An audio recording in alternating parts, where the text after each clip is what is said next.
नाज़रीन अस्सलाम वालेकुम, मैं हूं हाफ़िज़ एहसान इलाही और मेरे साथ है मोहम्मद अरशद वीकी साहब प्रोफेक्ट के प्लेटफॉर्म से। आज हमारे मोहम्मद अरशद वीकी साहब से पूछते हैं कि जो आज फैसला आया अदालती, इसके बारे में इनकी क्या राय है। जी हाफ़िज़, बहुत शुक्रिया। आज का जो फ़ैसला ये अदालती तारीख़ का एक बहुत ही अहम फ़ैसला है।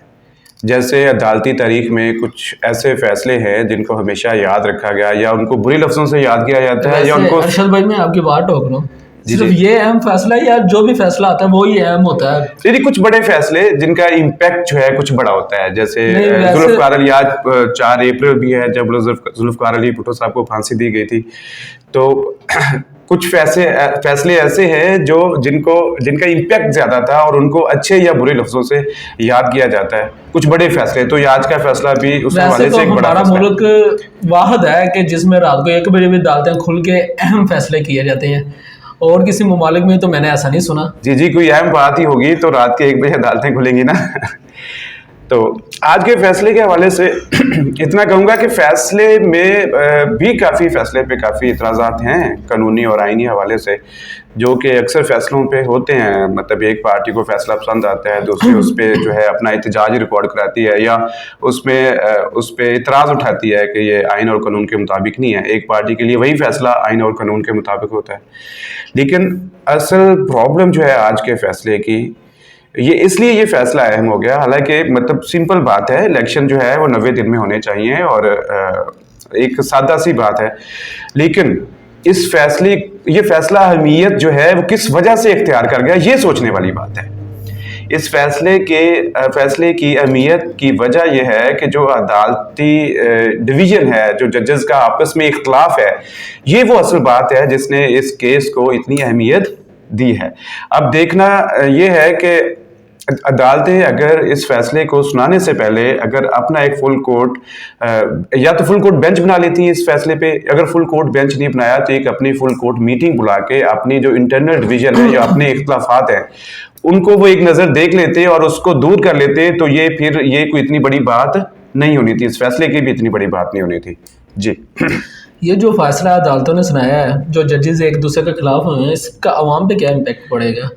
जी, बुरा ही इम्पैक्ट पड़ेगा जी। जब भी आपका इतना बड़ा एक अदारा जो है, अभी आपके 2 पिलर होते हैं, मतलब डेमोक्रेसी के 2 मेन पिलर हैं। एक डेमोक्रेसी है, मतलब आपकी पार्लिमान है, और दूसरी जो है वो आपकी अदलिया है।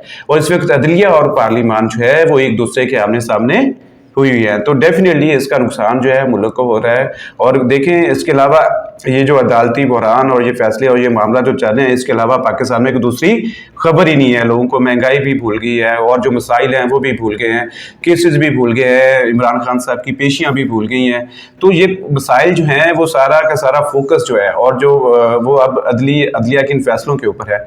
और ये जो डिवाइड क्रिएट हुआ है, बल्कि सिर्फ ये अच्छा, जो एक तो हमारी जो पार्लिमान और हमारी अदलिया आमने सामने है, लेकिन उससे भी जो बड़ी खतरनाक बात यह है कि हमारी अदलिया के आमने सामने है कि हमारी अदलिया, जो सुप्रीम कोर्ट हमारी सबसे बड़ी अदलिया है, उनकी आपस में उनके जजेस साहिबान जो हैं वो एक दूसरे के आमने सामने हैं और उनमें एक क्लियर डिवीजन जो है वो नजर आ रही है। अच्छा, अब हुकूमत के पास क्या ऑप्शन है। जी हाफ़िज़ साहब, मेरे ख्याल से ये $1 मिलियन क्वेश्चन है आज के दिन का कि अब हुकूमत के पास क्या ऑप्शन है। हुकूमत मेरे ख्याल में एक तो वो हुकूमत रिव्यू में जा सकती है, रिव्यू का ऑप्शन है, प्लस कुछ रिव्यू के ऑप्शन है, प्लस अभी जो कोई खबरें चल रही हैं, अभी तक ये खारजुल मकान नहीं है कि ये जो सुप्रीम कोर्ट के 3 जज जो बेंच जिन्होंने ये फैसला दिया है उनके खिलाफ रेफरेंस की भी एक ऑप्शन जो है वो अभी ज़ेरे गौर है। तो अभी देखते हैं कि क्या फैसला होता है। वैसे ये जो पीडीएम और पीडीआई एक दूसरे के साथ कार्ड खेल रही हैं, ये कब तक खेलते रहेंगे और अवाम जलील होती रहेगी, इसके बारे में आप ये कानूनी और कुछ आईनी पहलू हैं, उनमें कुछ असल में ये जो काट खिला जा रहा है इसकी बेसिक वजह भी अदलिया की डिवीज़न है। अगर अदलिया डिवाइड ना हो, जैसे यही फैसला अगर फुल बेंच का आ जाता तो जो भी फैसला आ जाता उसको मानना पड़ता, क्योंकि वो एक फुल बेंच का फैसला था। जब एक पर्टिकुलर जजेस से, अपनी मर्जी के जजेस से एक बेंच बना के और फिर वो मुसलसल एक ही बेंच बना के सारे फैसले करवाए जाएंगे तो उन पे इतराज़ तो उठेगा। तो इसलिए फिर अदलिया के अंदर से भी इस पे इतराज़ उठा और सियासी जमातों ने भी इस पे इतराज़ उठाया। तो अच्छा, एक बात बड़ी नोट की अफसर साहब आपने समात में, मैंने देखा कि कल जो है चीफ जस्टिस साहब ने एक रिमार्क्स दिए, उन्होंने कहा जी कि ये जो लोग हैं वो अपनी मर्जी के बेंच बनवा के अपनी मर्जी के जज जो हैं उनसे अपने फैसले लेना चाहते हैं। तो ये कतई नामुनासिब बात थी, क्योंकि मैं ये समझता हूँ कि अपनी मर्जी के बेंच और मर्जी के जजेस के ऊपर जो इन्हिसार किया है वो हमारे मुअज़्ज़ज़ चीफ जस्टिस ने किया है। और जो लोग फुल बेंच का डिमांड कर रहे हैं, तो फुल बेंच में तो मर्जी का जज तो खत्म हो गया ना, फिर फुल बेंच में तो सारे जज आ गए, कोई आपको पसंद हो कोई आपको ना पसंद हो, लेकिन फुल बेंच में तो सारे जजेस आ जाते हैं। तो इसलिए जो फुल बेंच की डिमांड है उसको मर्जी के जजेस के साथ कतई नहीं जोड़ा जा सकता है। अच्छा, ये नवाज शरीफ ने जो प्रेस कॉन्फ्रेंस की है, नंबर एक, और नंबर दूसरा ये है कि इससे क्या वापस आना नहीं चाहिए पाकिस्तान में? ये पार्टी का सरबराह है, तो इसे पाकिस्तान में आके फैसले करने चाहिए या नहीं करने चाहिए? जी, बारे में आपकी क्या राय है? जी बिल्कुल बिल्कुल, पाकिस्तान के हर लीडर को पाकिस्तान में होना चाहिए और उसको फ्रंट से लीड करना चाहिए। नवाज शरीफ साहब की भी जो है PMLN को स्पेशली बड़ी ज़रूरत है इस वक्त, और PMLN जो है अगर उनके बगैर इलेक्शन में कैंपेन में जाती है तो इनको बड़ा नुकसान होगा। और नवाज शरीफ को ज़रूर पाकिस्तान आना चाहिए, वो पाकिस्तान के 3 टाइम प्राइम मिनिस्टर रह चुके हैं और उनको पाकिस्तान आना चाहिए। अब जहाँ तक बात है उनकी प्रेस कॉन्फ्रेंस की, तो प्रेस कॉन्फ्रेंस में वही बात है कि वो जो 2017 में वो एक जजेस और हमारी एस्टेब्लिशमेंट का एक इत्तेहाद हुआ और एक हुकूमत और एक प्राइम मिनिस्टर को फारिग किया गया, तो उसी हवाले से आज उन्होंने कुछ बातें की हैं। साथ एक बड़ी अहम बात की है उन्होंने कहा है कि जी मैंने अपनी पार्टी को ये कहा है कि ये जो जजेस जिन्होंने 3 रुकनी बेंच है जिन्होंने ये फैसला दिया है कि 9 रुकनी बेंच बना और 3 पे आके फैसला हुआ, मतलब इतने लोग छोड़ गए, और ये तो कंट्रोवर्शियल फैसला देने से पहले ही हो चुका था और ये इनके खिलाफ उन्होंने रेफरेंस की डिमांड की है। अब देखिए कि जो इत्तेहादी जमातें हैं उनके साथ बैठी हुई हैं हुकूमत में, वो क्या फैसला करती हैं कि ये रेफरेंस वाला जो मामला है ये प्रोसेस में आता है या नहीं। जी, क्या इलेक्शन होते हुए नजर आ रहे हैं आपको?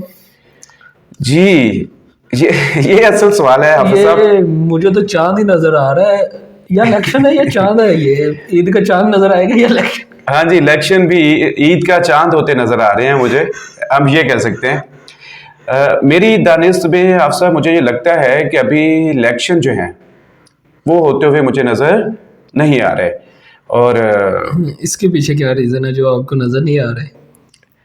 इसके पीछे डेफिनेटली PTI के लोग या जी मौलवी मुनीबर रहमान से तो नहीं मिले कि ईद का रमजान का चांद भी नहीं नजर आता है टाइम पे, रात को 11-12 बजे नजर आता है? कि ये हालात ना हो कि अभी नजर ना आ रहे हो? असल में इसके ये बड़ा ही इंपॉर्टेंट क्वेश्चन है आपका। तो इसके 2 पहलू हैं। एक पहलू तो ये है जो PTI वाले दोस्त या इमरान खान जो PTI के हमारे जो दोस्त हैं वो ये कहते हैं कि इस वक्त इमरान खान जो है वो बहुत पॉपुलर हैं, अगर अभी इलेक्शन हो जाएंगे तो इमरान खान आसानी से ये इलेक्शन जीत जाएंगे और ये हुकूमत इसलिए इलेक्शन नहीं चाहती। अच्छा, इसमें जो इसका जो बाकी जो चीज़ें हैं वो तो मेरे ख्याल से एक कार्रवाई है कि हालात अच्छे नहीं है या मुल्क में दहशतगर्दी है या इलेक्शन करवाने के लिए फ़ंड नहीं है, तो ये तो एक कार्रवाई है। जो असल मामला है मेरे ख्याल से जो मुझे लगता है वो ये है कि खान साहब को अदलिया से बड़ी जो हमने देख भी लिया कि एक बहुत ज़्यादा सपोर्ट है वो मुयस्सर है और उनको मिल रही है। हुकूमत ये चाहती है कि इमरान खान साहब के कुछ केसेस हैं, भाई इधर मैं आपकी इमरान खान साहब के, जी मैं ये फिनिश कर लूँ, इमरान खान साहब के कुछ केसेस हैं जो अभी पेंडिंग है। हुकूमत ये चाहती है कि पहले उनके केसेस का फैसला हो और उसके बाद फिर इलेक्शन हो। तो ये एक मामला, और दूसरा एक मामला जो है वो बड़ा इंपॉर्टेंट है साहब, आप खुद इस पर आप इससे एग्री करेंगे यकीनन कि अगर अभी इलेक्शन हो जाते हैं पंजाब के और इसके KPK के 2 सूबों के लिए, 4 सूबे टोटल है हमारे पाकिस्तान में, 4 सूबों के अगर अभी इलेक्शन हो जाते हैं तो ये 6 महीने पहले मिसाल के तौर पे ये इलेक्शन होते हैं तो ये हर साल 6 महीने पहले इलेक्शन होंगे। तो जब ये इलेक्शन होंगे तब हुकूमत, कोई वफाक में कोई हुकूमत और 2 सूबों में हुकूमत मौजूद हुआ करेगी और उस वक्त उसके रिजल्ट को कोई तस्लीम नहीं किया करेगा। और जब उसके बाद वफाक और बाकी 2 सूबों के इलेक्शन होंगे तो पंजाब, जो कि पाकिस्तान का 60% है, पंजाब में पहले से हुकूमत मौजूद हुआ करेगी और उसमें 55% आई थिंक, अगर मैं गलत नहीं हूँ तो 55% जो नेशनल असम्बली की सीट्स हैं वो हमारे एक सूबे में हैं। तो जहाँ पे पहले ही किसी पार्टी की हुकूमत हुआ करेगी तो वो उस पर फिर इन्फ्लुएंस करके तो वफाक में भी अपनी हुकूमत बनवा सकती है। तो ये जो एक मसला है ये हमेशा के लिए बन जाया करेगा कि 2 सूबों में इलेक्शन जो है वो 6 महीने पहले हुआ करेंगे और बाकी जो 2 सूबे और वफाक इलेक्शन जो है वो 6 महीने बाद हुआ करेंगे। तो ये एक जो है न्यूट्रलिटी जो है वो भी इफेक्ट होगी फिर, इसलिए ये थोड़ा प्रॉब्लम है, इसमें ये प्रॉब्लम भी है। ये तो मामूली बात है कि हमारे कोई जजेस उस पार्टी के साथ होते हैं, कोई जजेस उस पार्टी के साथ होते हैं, कभी इस्टेब्लिशमेंट है जो हमारी उस पार्टी के साथ खड़ी होती है और कभी दूसरी पार्टी के साथ खड़ी होती है। ये तो हमारा खेल बन चुका हुआ है एक। जी बिल्कुल, आपने बचा फरमाया है। यही वो खेल है जो 75 साल से जारी व सारी है और जिसको टूटना चाहिए। और इसका जो एक सबसे बड़ा हल है मेरे ख्याल में कि जो इस्टेब्लिशमेंट है वो भी अदलिया के कंधे पर खेलती है और जब सियासी पार्टियां जो कोई उनको कोई सपोर्ट मिलती है तो वो भी अदलिया के कंधे पे ही मिलती है। तो बेसिकली अदलिया में जो अभी जो अमेंडमेंट्स आई हैं, एक रूल्स और रेगुलेशन वो पास हुए हैं, तो ये बड़े ज़रूरी थे, ये बहुत पहले आ जाने चाहिए थे, लेकिन अभी देर आए दुरुस्त आए। लेकिन इसके बाद जब किसी एक बंदे से इख्तियार ख़त्म करके 3 मोस्ट सीनियर जजेस को दे दिया जाएगा तो मेरे ख्याल में इसमें कुछ ना कुछ बेहतरी जो है वो ज़रूर आएगी। अब ये देखें ना कि अताब बंदियाल पीटीआई के सपोर्ट में है और काजी ईसा फाइज है वो नून लीग के साथ खड़ा हुआ है। मेरे तो ख्याल से ये होना ही नहीं चाहिए अदालतों में। नहीं, मैं आपके इस सवाल पे इतराज़ करता हूँ कि बंदियाल साहब जो हैं वो पीटीआई के साथ खड़े हुए हैं और काजी फाइज़ा साहब जो हैं वो नून लीग के साथ खड़े। बिल्कुल ऐसा नहीं होता। देखें, जजेस में डिवीज़न होती है, इख्तिलाफ राय होता है, जब सबसे अच्छा फैसला भी वही होता है। जैसे कोई 5-3 से फैसला होता है, कोई 4-3 से फैसला होता है, कोई 2-3 से फैसला होता है, तो जजेस में हमेशा ही डिवाइड होती है फैसलों में। इसलिए इसको किसी पार्टी से जोड़ना जो है वो इस तरह से कतन मुनासिब नहीं है।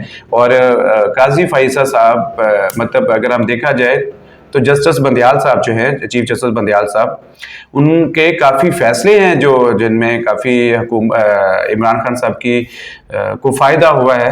लेकिन काजी फाइज़ा का तो ऐसा कोई फैसला है नहीं है जिससे इनकी हुकूमत को कोई नुकसान हुआ हो या इमरान खान को कोई नुकसान हुआ हो या हुकूमत को कोई फ़ायदा हो, क्योंकि उनको तो पिछले 2-3-4 साल से उनको जितने भी अहम बेंचेस थे उन बेंचेस में नहीं बिठाया जा रहा था। उनको बेंच में कोई भी अहम आईनी केस या आईनी मामला है उसमें उनको नहीं बिठाया जा रहा था, तो इसलिए उन पर ये इतराज़ जो उठाना बनता नहीं है अभी तक। और मैं तो ये सोचता हूँ कि अगर ये फुल बेंच भी बन जाता तब भी मुमकिन था कि यही फैसला आ जाता। तो न जाने क्यों चीफ जस्टिस साहब ने फुल बेंच ना बनाकर इस बात को इतना कंट्रोवर्शियल कर दिया है। देखें ना, ये जो भी नुकसान हो रहा है हमारे मुल्क का हो रहा है, तो मेरी तो ये राय है कि इलेक्शन हो जाने चाहिए, पर हुकूमत इलेक्शन क्यों नहीं चाह रही, इसके बारे में आप बता दें। वो जी, मैंने बताया हुकूमत के इलेक्शन ना चाहने की वजह क्या है। हाँ, अभी जो मुझे नज़र आ रहा है कि हुकूमत शायद 3 जजेस जो है हमारे बेंच था अभी जिन्होंने ये फैसला दिया है उनके खिलाफ जो रेफरेंस में तो ना जाए, लेकिन इनके पास जो मेन एक ऑप्शन बचता है, आपको पता है कि इन्होंने एक रूल और एक्ट के तहत वो एक अमेंडमेंट की हुई है या रूल और एक्ट बनाए हैं, कुछ चेंज किए हैं, जो रूल पास किए हैं वो अभी हमारे मुअज़्ज़ज़ जो हमारे सदर हैं पाकिस्तान के, सदर आरफ अलवी साहब, उनकी टेबल पे पड़े हैं।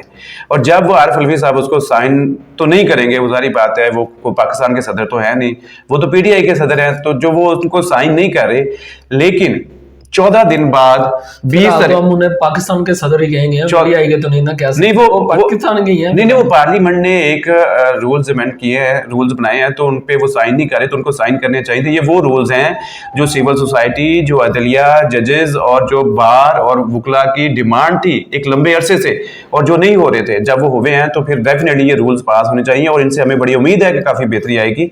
और अभी हुकूमत को भी इसी से उम्मीद है कि जो हुकूमत कह रही है कि एक 1 मैन शो था और एक बंदा जो है वो अपनी मर्जी के बेंच बना रहा है, बेंच में अपनी मर्जी के लोग बिठा के अपनी मर्जी के फैसले ले रहा है, तो ये जो बेंच बनाने का इख्तियार है वो 3 लोगों के पास चला जाएगा। और ये कानून जो है ये मेरे ख्याल से कोई 20 अप्रैल तक है।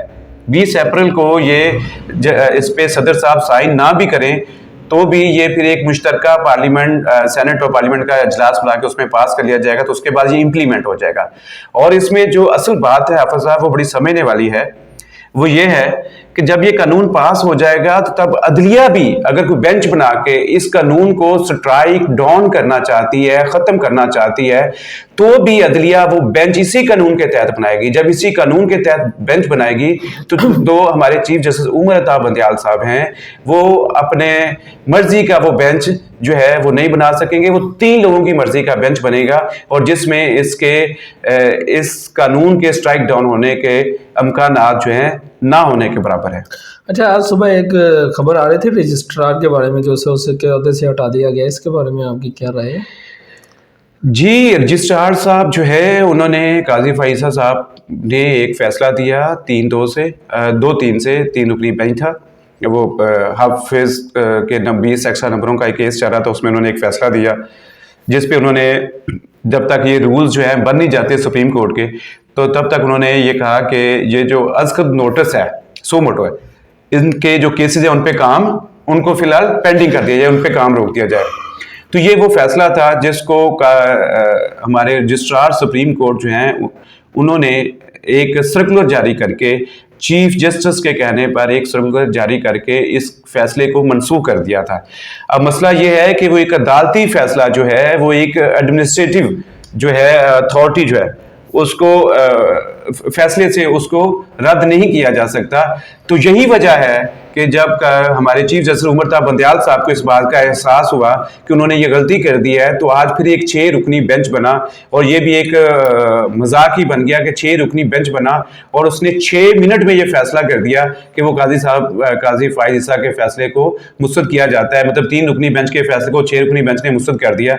लेकिन उससे पहले ये जो मुस्तरद किया गया था फैसला, वो एक रजिस्ट्रार के जरिए एक सर्कुलर के थ्रू किया गया था जो कि ना कानूनी था और ना आईनी था, जिसकी वजह से उसको ओहदे से हटाया गया था। थैंक यू अरशद भाई। जी बहुत शुक्रिया जी। इंशाल्लाह मिलेंगे दोबारा एक नए टॉपिक के साथ, क्योंकि ये तो चलते ही रहेंगे। ये चलता ही रहेगा। जी बहुत शुक्रिया जी।